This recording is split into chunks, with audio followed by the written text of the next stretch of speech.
Hello दोस्तों, welcome to एएमडीटी। आज का वीडियो ब्लड से रिलेटेड है। ये ब्लड जो कि हम लोग बचपन से पढ़ते आ रहे हैं, हम जानते हैं ब्लड क्या है। पर ब्लड के भी बहुत सारे प्रकार होते हैं, बहुत सारे के टाइप होते हैं और अलग अलग टाइप के ब्लड का अलग अलग फंक्शन होता है। तो आज हम लोग इस वीडियो के दौरान सारे ब्लड से रिलेटेड डाउट्स को क्लियर करेंगे। अगर आप एसएससी, आरआरबी और एनटीपीसी और भी बहुत सारे तरीके के कॉम्पिटिटिव एग्जाम के कैंडिडेट है, या अगर आप नॉर्मल कैंडिडेट हैं, या आप बड़े हैं, बुजुर्ग हैं, छोटे बच्चे हैं, तो आप सभी के लिए ये वीडियो बहुत हेल्पफुल होने वाला है। तो क्योंकि ये ब्लड हमारे बॉडी का एक पार्ट है, एक इंफॉर्मेशन के इसके अनुसार इसे हमको जानकारी हासिल करना बहुत ही जरूरी है। तो चलिए वीडियो को शुरू करते हैं बिना देरी किए। ब्लड ब्लड जैसा कि हम लोग अगर साधारण तौर पर देखें तो हमारे बॉडी में तीन तरह का ब्लड देखा जाता है। एक तो रेड ब्लड होता है, सेकंड होता है व्हाइट ब्लड, थर्ड होता है प्लेटलेट्स। अब ये तीन तरह के जो ब्लड होते हैं, थ्री टाइप्स के जो ब्लड होते हैं, इन सब का अपना अपना एक फंक्शन है। ठीक है, ये अपने अपने तरीका से काम करता है। तो सबसे पहले हम देखेंगे रेड ब्लड सेल। तो रेड ब्लड सेल क्या करता है, बेसिकली ये लाल होने का इसका पीछे कारण होता है क्योंकि ये इसमें आयरन पाया जाता है। ठीक है, जिसके चलते ये लाल होता है। अब ये क्या करता है, ये हमारे बॉडी में जो होता है सेल्स होते हैं, सेल्स को क्या करता है, ये ऑक्सीजन एंड मिनरल्स, अरे किसी भी इंसान को जिंदा रहने के लिए ऑक्सीजन और खाने का जरूरत पड़ता है। उसी तरह से हमारे बॉडी में जो सेल होते हैं, उस सेल को बनाए रखने के लिए या नए नए सेल जनरेट करने के लिए हमको हमारे बॉडी के सेल तक ऑक्सीजन एंड मिनरल्स को पहुंचाना बहुत ज़रूरी होता है। जो कि ये लाल ब्लड सेल जो होता है, जिसे हम लोग रेड ब्लड सेल बोलते हैं, ये इसके लिए बहुत ही हेल्पफुल होता है। तो और इसके साथ ही क्या करता है रेड ब्लड सेल, जितने भी वेस्ट प्रोडक्ट निकलते हैं हमारे बॉडी से, उसको बाहर निकालने में वो हेल्पफुल होता है। ठीक है, अब आते हैं हम लोग व्हाइट ब्लड सेल की तरफ में। व्हाइट ब्लड सेल क्या करता है, व्हाइट ब्लड सेल इन्फेक्शन से फाइट करने के लिए बहुत ही हेल्पफुल होता है, यानी कि हमारे बॉडी को इन्फेक्शन से बचाने के लिए ये बहुत ही इंपॉर्टेंस रखता है, बहुत ही महत्वपूर्ण अपना एक योगदान देता है।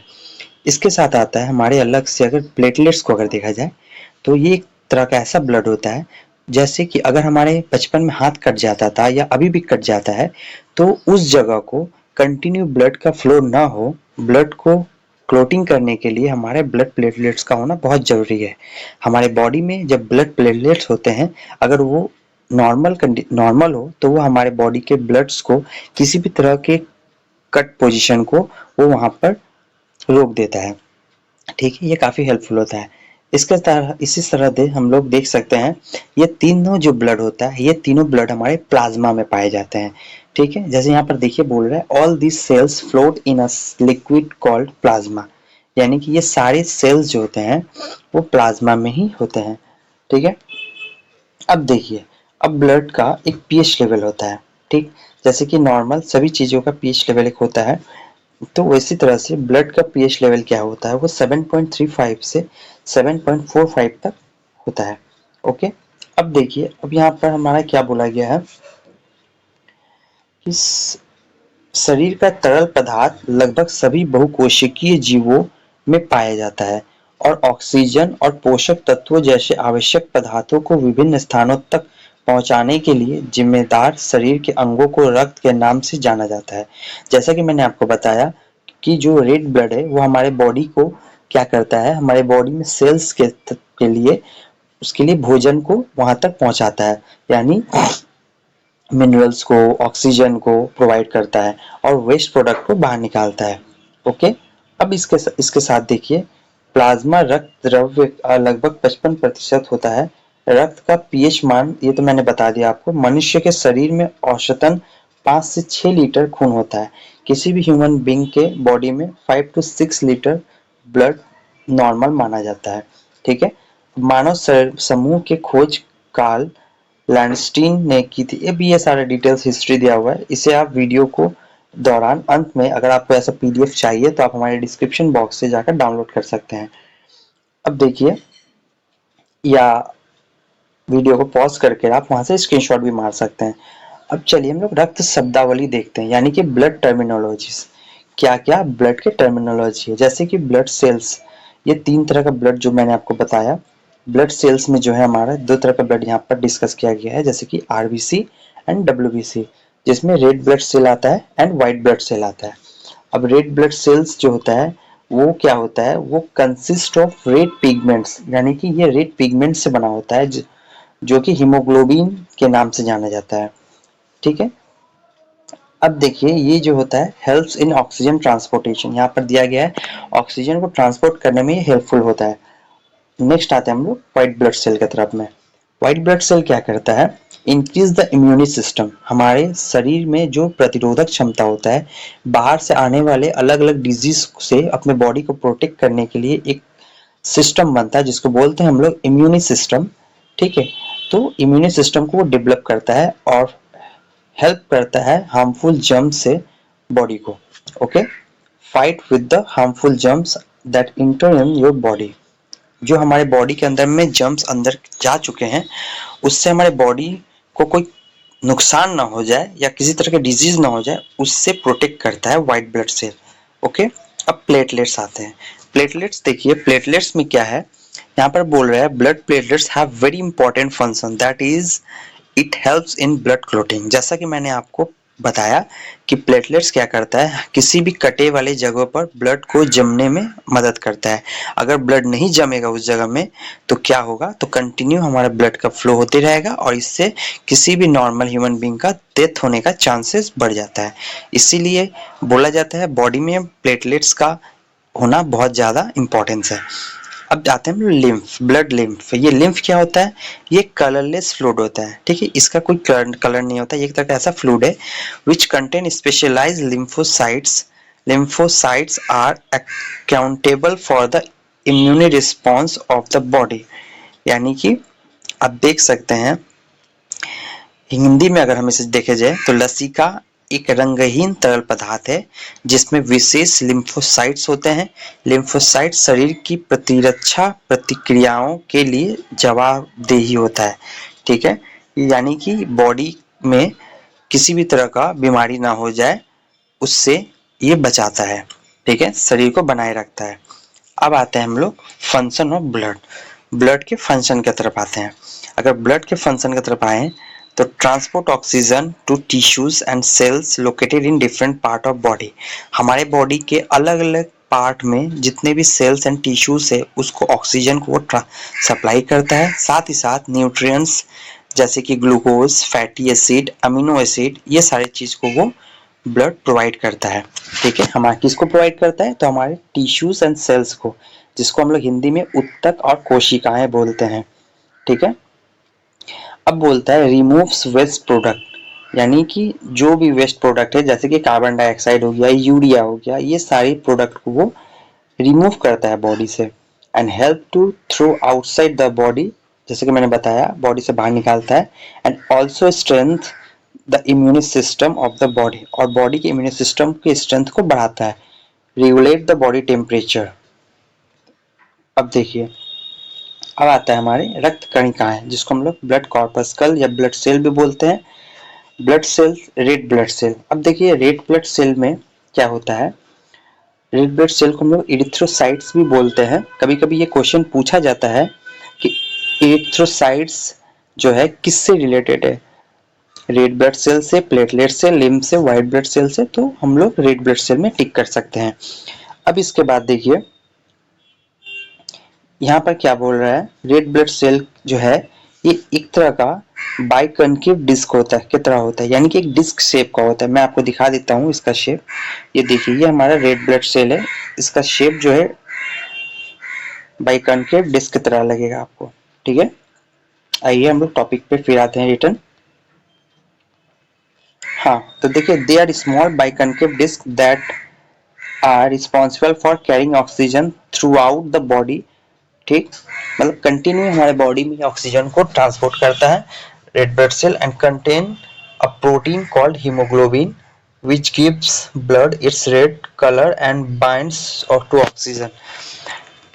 ये कंटिन्यू हमारे बॉडी में ऑक्सीजन का ट्रांसपोर्ट करते रहता है और साथ ही साथ इसमें हीमोग्लोबिन के कारण ये ब्लड हमारा लाल होता है। ठीक है, अब देखिए कुछ इंपॉर्टेंट टॉपिक पॉइंट है, जैसे कि it is formed in bone marrow, ये बोन मैरो के अंदर बनता है। Nucleus is absent in RBC, RBC के अंदर न्यूक्लियस जो होता है वो नहीं होता है। कभी कोई क्वेश्चन किया जाता है शॉर्ट क्वेश्चन में कि क्या आरबीसी में न्यूक्लियस पाया जाता है, तो हम यहाँ पर नहीं मारेंगे, ठीक है, यानी कि आरबीसी में रेड ब्लड सेल में न्यूक्लियस नहीं होता है। इसके बाद देखिए RBC destruction takes place in spleen, so it called graveyard of RBC. अब देखिए नेक्स्ट पॉइंट देखिए, RBC life span of RBC is 20 to 120 days, यानी कि 20 से 120 दिन तक इसका लाइफ होता है रेड ब्लड सेल का। उसके बाद ये ऑटोमेटिक न्यू ब्लड बनता है, ठीक है। It contains haemoglobin, due to presence of haemoglobin the colour of blood is red. जैसे कि मैंने आपको बताया हीमोग्लोबिन के कारण रेड ब्लड सेल जो है रेड है, ओके, लाल होता है खून। अब देखिए the iron compound of haematin is found in haemoglobin. अब जो है आयरन कंपाउंड जो होता है, यानी कि आयरन हीमोग्लोबिन में आयरन होने के होता है, ठीक है, जिसके कारण क्या होता है हमारा ब्लड लाल होने में हेल्प होता है। अब फंक्शन क्या होता है आरबीसी का, जो कि मैंने बताया ऑक्सीजन को कैरी करता है बॉडी में और कार्बन डाइऑक्साइड को निकाल देता है, जो कि हमारे बॉडी में यूजलेस होता है। अब anaemia disease is cause due to deficiency of haemoglobin. ये क्वेश्चन आता है कि एनीमिया जो डिजीज है ये किस ब्लड के कमी के कारण होता है, तो हम लोग रेड ब्लड सेल या हीमोग्लोबिन की कमी से कारण होता है, ठीक है। ये हिंदी में दिया हुआ है तो इसे आप पढ़ सकते हैं। अब आते हैं हम लोग व्हाइट ब्लड सेल की तरफ में। व्हाइट ब्लड सेल क्या होता है, ये एक हमारे बॉडी का एक ऐसा हिस्सा है जो हमारे बॉडी में इम्यून सिस्टम को डेवलप करने में हेल्पफुल होता है और इन्फेक्शन से बचाता है बॉडी को, ठीक है। इसके कुछ इंपॉर्टेंट टॉपिक है, जैसे कि व्हाइट ब्लड सेल में न्यूक्लियस प्रेजेंट होता है, ये जो होता है बोन मैरो में बनता है, lymph node and sometimes in liver and spleen, कभी कभी ये बोन मैरो में बनता है। उसके बाद जो है लिम्फ नोड और कभी कभी क्या होता है ये लीवर स्प्लीन में ही बनता है। इसका लाइफ स्पैन जो होता है 2 से 3 दिन का ही होता है, उसके बाद फिर से नया जनरेट हो जाता है। अगर रेशियो देखा जाए आरबीसी या डब्ल्यूबीसी का, ठीक है, तो वो 600:1 होता है। वो ये कभी कभी शॉर्ट क्वेश्चन में पूछ दिया जाता है रेशियो जो है आरबीसी इज टू डब्ल्यूबीसी का कितना होगा, तो 600:1 कर सकते हैं आप। और व्हाइट ब्लड सेल जो होता है, white cell are the primary defence against infection, WBC is the essential for good health, ये तो मैंने आपको बता दिया। अब leukaemia causes due to increase WBC. देखिए ल्यूकेमिया एक ऐसा डिजीज है जो डब्ल्यूबीसी के बढ़ जाने से होता है। अगर बॉडी में हमारा व्हाइट ब्लड सेल, जैसा कि हमको पता है हमारे बॉडी में किसी भी तरह का चीज को बैलेंस अगर रहे तो बॉडी नॉर्मल है। अगर किसी भी चीज का डिसबैलेंस हो जाए, यानी कि वो ज्यादा हो जाए या कम हो जाए, जैसे कि यहाँ पर डब्ल्यूबीसी अगर ज्यादा हो जाता है तो हमारा ल्यूकेमिया नाम का एक डिजीज हो जाता है, ठीक है। और ल्यूकोपीनिया जो होता है वो डब्ल्यूबीसी के कमी के कारण होता है। ये दो नाम को में आप घबराइएगा मत और ना ही कंफ्यूज होइएगा। एक होता है ल्यूकेमिया जो कि डब्ल्यूबीसी के बढ़ने से होता है, और एक होता है ल्यूकोपीनिया, एक मिया है एक पीनिया है, ठीक है। पीनिया जो होता है वो डब्ल्यूबीसी के कमी के कारण होता है। अब हम लोग आते हैं नेक्स्ट टॉपिक की तरफ। नेक्स्ट है हमारा ब्लड जो है प्लेटलेट, जिसको हम लोग थ्रोम्बोसाइट्स भी बोलते हैं, ठीक है। थ्रोम्बोसाइट्स जो होता है वो ब्लड प्लेटलेट्स को ही बोला जाता है। इससे एक क्वेश्चन शॉर्ट आता है। अब बोल रहे हैं these are tiny cell fragments that help to form blood clots and prevent bleeding। जैसे कि मैंने आपको पहले बताया कि प्लेटलेट जो है हमारे बॉडी में ब्लड को थक्का बनाने में मदद करता है। थक्का यानी कि ब्लड को क्लोटिंग में हेल्प करता है और ये ब्लीडिंग से बचाता है, ठीक है। अब प्लेटलेट्स के कुछ पॉइंट हैं, जैसे कि नोट करना हो या शॉर्ट लेना हो, स्क्रीनशॉट तो आप ले सकते हैं। Platelets found only in blood of human and other mammals। ये ह्यूमन बीइंग में पाया जाता है और कुछ मैमल्स में भी पाया जाता है। It is found in bone marrow, sorry it is formed in bone marrow, यानी कि ये बोन मैरो में ही बनता है। इसके बाद बोल रहा है nucleus absent in platelets, nucleus जो होता है प्लेटलेट्स में नहीं होता है। Role of platelets is to help in clotting of blood, platelets का हेल्प से हमारे बॉडी में ब्लड क्लोटिंग में हेल्प करता है। इसके साथ ही 2,50,000 यानी कि 2.5 लाख से 4 लाख प्लेटलेट्स जो होता है पर क्यूबिक mm ऑफ ब्लड, मतलब हमारे ब्लड में होना चाहिए, एक इसका नॉर्मल रेंज है। ठीक है, इसके बाद देखिए लाइफ स्पैन जो होता है इसका 8 से 10 दिन का होता है। इसके बाद थ्रोम्बोसाइटोपिनिया डिजीज होता है अगर हमारे बॉडी में प्लेटलेट्स यानी थ्रोम्बोसाइट्स की कमी हो तो। ठीक, अगर प्लेटलेट्स की अगर कमी होता है तो क्या होगा, थ्रोम्बोसाइटोपिनिया नाम का डिजीज होगा।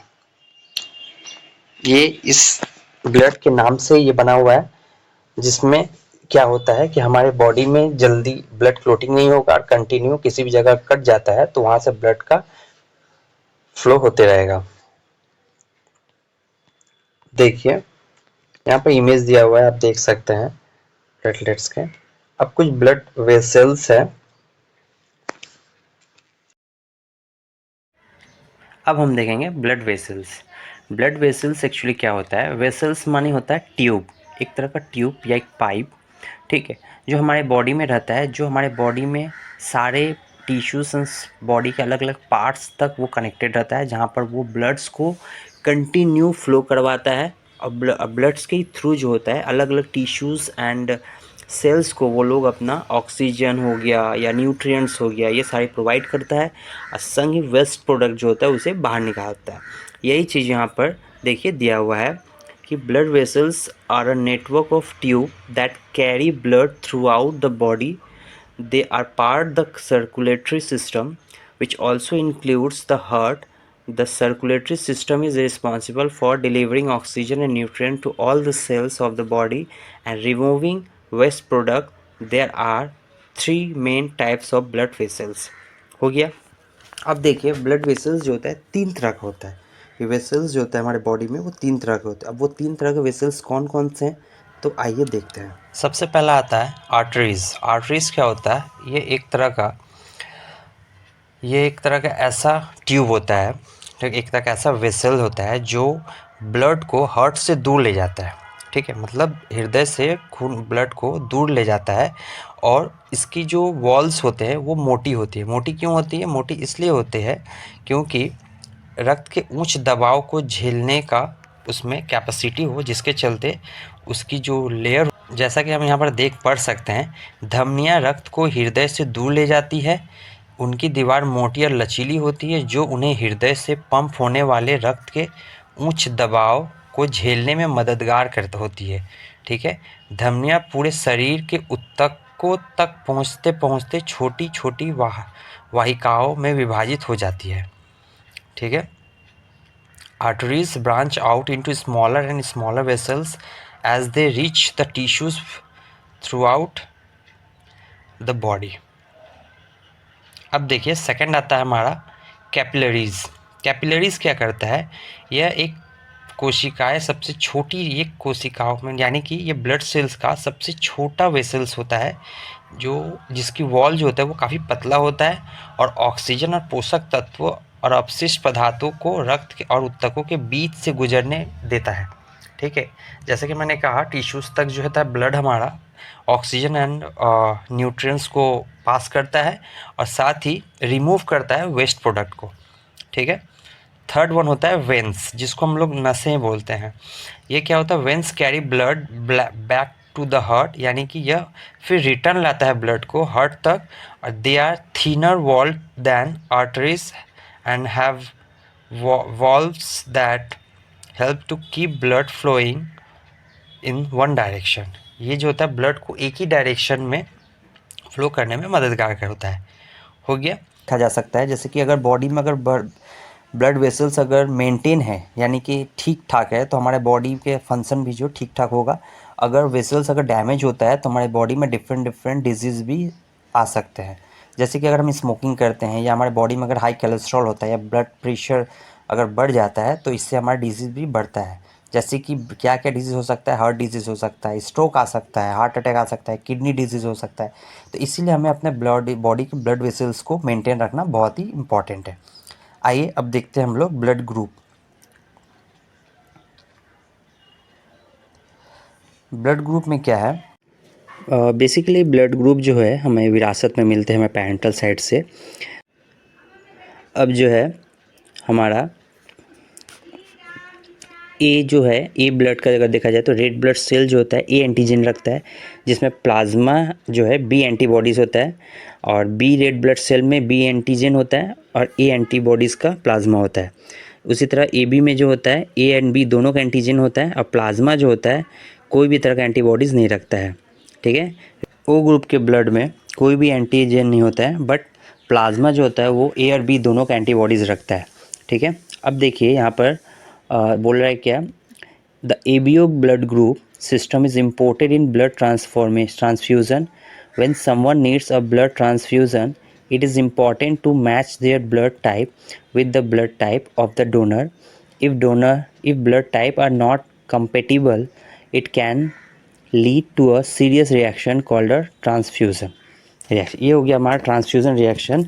ट्रांसफ्यूज़न रिएक्शन बेसिकली क्या होता है कि अगर जब हम किसी को ब्लड देते हैं तो सबसे पहले डॉक्टर क्या करता है कि ब्लड ग्रुप को मिलाता है, डोनर का और रिसिपेंट का। ठीक है, अगर दोनों मिलता है तो ठीक है, नहीं मिलता है तो वो क्रिटिकल कंडीशन में जाता है, जिसको हम लोग ट्रांसफ्यूज़न बोलते हैं। अब देखिए यहाँ पर RH ब्लड ग्रुप का कुछ सिस्टम दिया हुआ है। तो ये सिस्टम क्या होता है, द RH सिस्टम, जिसका मीनिंग क्या होता है, RH is rhesus is another significant blood group system. It is very important to match RH system while blood transfusion, यानी कि जब हम लोग ब्लड को एक दूसरे से लेते हैं या देते हैं, ठीक है, तो वहाँ पर RH बहुत ज़्यादा इंपॉर्टेंट रखता है, क्योंकि उसका मैच होना बहुत ही ज़रूरी है। अगर मैच नहीं होता तो उस समय वो चीज़ बहुत ही ख़राब हो जाता है या बहुत क्रिटिकल कंडीशन हो जाता है। अब RH एंटीजन क्या होता है, first studied in research monkeys, यानी कि सबसे पहले इसे बंदर पे ही अप्लाई किया गया था। ठीक है, सेम ब्लड के ग्रुप के डोनर रिसिपेंट को जो है हमारे वहाँ पर ट्रांसफ़र कराया गया था। तो वहाँ पर जब देखा गया था तो वो काफ़ी बेटर हुआ था, तो उसके बाद ही से फिर ह्यूमन बीइंग में अप्लाई किया गया। ठीक है, थैंक यू। अब यहीं तक। अगर आपको वीडियो पसंद आया हो तो आप हमारे कमेंट बॉक्स में कमेंट करिए, और भी किस तरह का वीडियो चाहिए उसके लिए भी कमेंट कर सकते हैं, और किस किस तरह का आपको डाउट को क्लियर करना है वो भी हमें कमेंट बॉक्स में करिए। ठीक है, और वीडियो को जितना हो सके अपने ग्रुप में शेयर करिए, वीडियो को लाइक करिए, कमेंट करिए, सब्सक्राइब करना बिल्कुल ना भूलना। धन्यवाद।